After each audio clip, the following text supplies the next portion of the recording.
Have you ever seen anything more beautiful and spectacular and just amazing than this? Just in case if you have not seen this footage for some reason, because I'm assuming yesterday you were either in prison or in a coma, kind of the only, I think, excuses that anybody can have not to see this. This is SpaceX, Elon Musk's SpaceX, launching the most powerful rocket ever into space, and these are the two boosters that are, were landing at the same time back on Earth. So that was absolutely stunning and amazing. I can watch this over and over and over again, which I might just do for the rest of the day. But at the same time, this is the main mission that was accomplished was actually launching the actual thing into space. For those of you who just don't know, that this is pretty risky thing. Even Elon Musk said it's only like 50% chance it wasn't going to blow up, because they, the biggest challenge was that they had, a rocket and they had boosters on the side. They didn't know how they were going to perform with air flowing at it with such speed, but it performed perfectly well. Then they kind of shut off.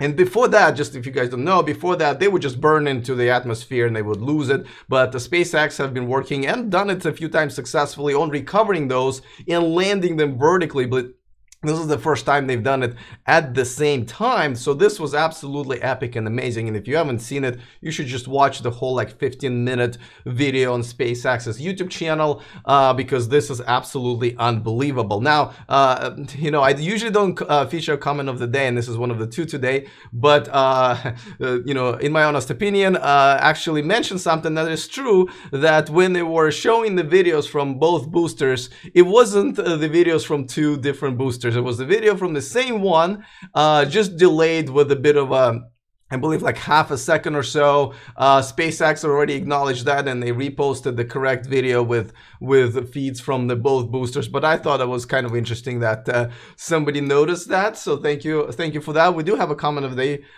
from Monkey Ride actually later in the show, but as epic and amazing and, absolutely stunning this was, let's talk about what this really means. Now, for space exploration, for delivering things into space and flying people, this is a humongous step and everything. But back on Earth here, what we also saw is that what this ship has carried into space is Elon Musk's personal Tesla Roadster that now flying, all the way to Mars and just going to be kind of a circling with planets around the sun, playing David Bowie's song, I believe, and carrying all kinds of cool stuff with a spaceman dummy behind the wheel, as you can see. That's not a real person.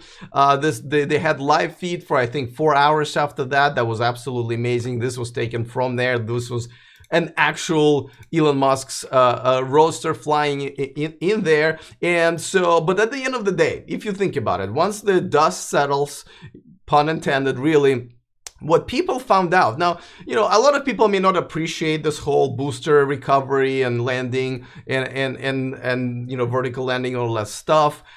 Even though if you really know what it took to get that, to get here, you would be amazed. But I think what people will remember at the end of the day is this, because we need to, again, back on Earth, people don't really know about Tesla. Now, some people not even know what Tesla is. I even meet some people even around here in Silicon Valley sometimes. A lot of times they're visitors, but they mispronounce the name. They don't know what it is. They don't know what electric cars. Most of the world doesn't. And I think what this does, and this is why I kind of titled this video, is that, this is the biggest publicity stunt for Tesla. I know it was a SpaceX's moment, but I think the legacy will stay with Tesla, because this made the news, right? This was the top story on all kinds of, on CNN, on all kinds of news stations. The videos being shared all over the world. So people are finding out what this is. But at the end of the day, what they're going to see is they're going to see a car in space. Right? And they're going to know, I'm going to ask, what car is this? Oh, Tesla, what is Tesla?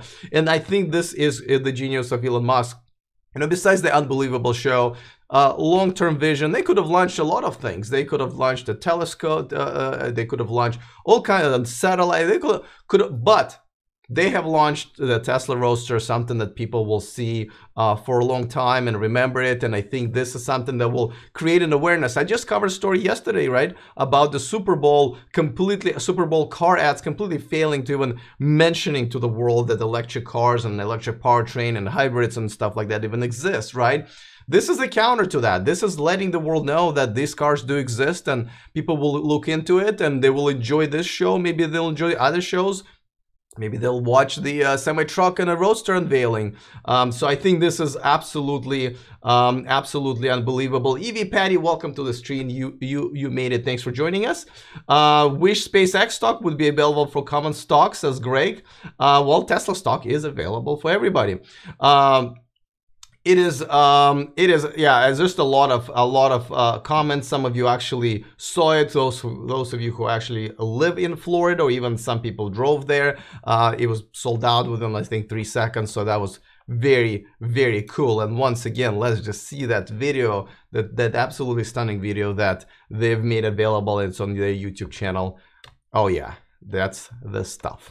All right, guys, we should probably move on, and I should also remind you that this video and this channel is sponsored by Evanex, the aftermarket accessories for Tesla. And if you want your personal discount code when you shop there, they've provided it for our community specifically.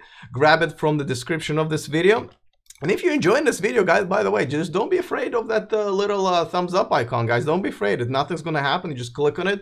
And this video is probably going to do better on YouTube in the next day or so. So if you do that. Now, let's move on to something that... that's actually also concerns Tesla today, because they're going to do a conference call and they're going to announce their Q4 results, and it's probably not going to be very pretty. Now, thank God they did this whole SpaceX fiasco. By the way, did I mention it was the 10-year anniversary of the Tesla Roadster, which was another very nice touch. You know, Tesla is technically 10 years old, not as a company, but as far as like production cars that they've created. You know, this is going to be a little ugly, and of course we're going to find out. All eyes are still going to be on Model 3. How many of them they actually made? There's some reports that they really weren't even close to 1,000 per week at the end of the last year. There was really like 800 per week at the end of January. I'm not really sure if that's true. I mean, it looks like the numbers are okay, but they're going to underperform with some of the estimates and expectations. They're going to probably come in within the reasonable range. So this is something to watch. It's at 2:30 p.m. here Pacific time, right after the market closes. Again, this might be, you know, a very rocky call, because, you know, there's just a lot of, you know, there were some safety issues and concerns on that teardown video that came out. So that's going to have to be addressed. So this is going to be a tough call. I'm definitely going to report on it tomorrow. Alex Z, you are absolutely right. I forgot to mention it. So the back to the launch of the Falcon Heavy, what happened? So those are two boosters that we're talking about landing, right? Well, the main core was supposed to be recovered as well, right? The main engine. Unfortunately, they did not recover it. I guess only 1 out of 3 engines actually was able to start functioning. Basically slammed into the water at like 300 miles an hour, barely missing the platform that it was supposed to be landing on, and I think it took out like 2 of its engines too. Still was functional, but yeah, that was a bit of a failure there. But nobody even ever talking about this, because everything else went so smoothly. So it was definitely a great show. Another thing, so yeah, so as far as Tesla Q1 today, we're gonna see what happens. Again, I expect some rocky conversations and everything. Now, I was gonna skip this story, but a lot of you guys actually were interested in this. MotoGP actually added an electric motorcycle championship race in their in their event. They were looking at zero motorcycles that have been kind of in the front of the electric motorcycle kind of revolution. We've already been what has it been, like few years since Formula E have been doing electric car races. I don't know much about, I have to say, electric motorcycle racing, but I know a lot of people are excited. This is definitely something that that is going to be boosting the whole electric car revolution. I just reported, I believe last week, that the Harley Davidson spokesperson promised that they're going to come up with an electric bike within 18 months because they, they haven't been doing that well. Their following is kind of dying and aging, and they're trying to appeal to the younger audience, to the millennials and so forth. So this is yet another great way how to boost the electric car revolution. It was absolutely great news.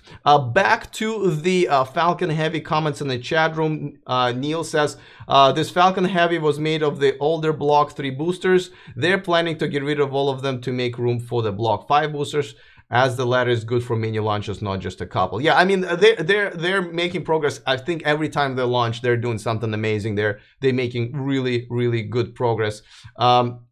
Yes, EV Patty, Elon Musk did confirm that the main core was not recovered. Not by much, I gotta tell you. I mean, if it wasn't for a couple of engines, firing, they could have been fine. All right, guys, let's move on to part of the by the way, let me remind you guys. I don't know why I missed this one, but remember me sitting in front of the wheel of the semi truck? Well, you can do it as well. As a matter of fact, you can drive it around in circles at the design studio in California if you enter to little lottery that they have.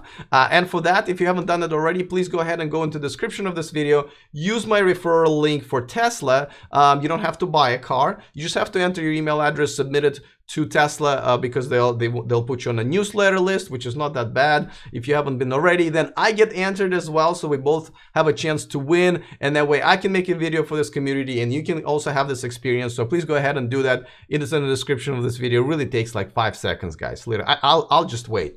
I'll just wait here. All right, I won't make, but I trusted that you do it for me, guys, and for yourself. So that should be fun. All right, so let's move on to my favorite part of the show, which is comment of the day. Comes from Monkey Ride. Now, we were talking about the Ionity network yesterday.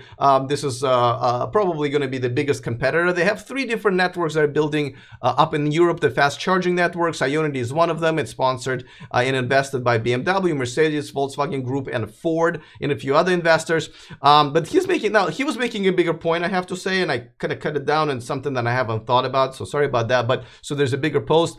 He says the massive problem I can see the big automakers having is once their charging network is in place, when the new technology like batteries come out, they will be less likely to take it up because of the cost of retrofitting. And I thought it was actually a pretty good point, because it's true. Everybody's trying to race to catch Tesla, and I'm not really sure if Tesla thought about it, but at some point there might be solid state batteries, right? That's what we might be, moving forwards to, or maybe there will be battery swap again, and this is something they need to think about it. I wonder if Tesla thought about it, and I certainly hope that these guys are thinking about it as well, because as the technology moves forward, are they gonna start, because it's the automakers that have invested into this, and other networks in Europe, and I'm sure the same thing is gonna happen here in the United States and Canada. Well, are they gonna be slowing down the process of electric car technology, specifically battery technology, if they're gonna say, well, we invested in this network and we're gonna have to retrofit it, and it's gonna cost us a lot of money, so we're gonna just hold off on this new amazing technology we could have been implementing. So I know he was making a bigger point than that, but I was kind of trying to say that this is actually something that I really hope they don't shoot themselves in the foot. So I thought that was actually a good point. EV Patty says, I'm not sure if there are better batteries, they'll want to support them too. Yes, they would want to support them, but that want is not enough. If they have to take this, 400 fast charging locations with 6 or more stalls in each, and have to like completely retrofit them and redo them for the new technology, I can see how their finance guys say, hey guys, it's not worth the money. We have to switch to the new technology in the cars, then we have to pay for this retrofit. It'd be better if they're thinking about it now rather than later, and slow down the progress. So that's something that I'm a little bit concerned about. So good on you to bring that up. So thank you for that. All right, guys, this has been an exciting day. Of course, go ahead and tune in for Tesla's Q4 report at 2:30 p.m. Pacific time, 5:30 Eastern. I will definitely bring you the results tomorrow at 11 a.m. Pacific time as usually. Other than that, see you guys next time, and remember to stay charged.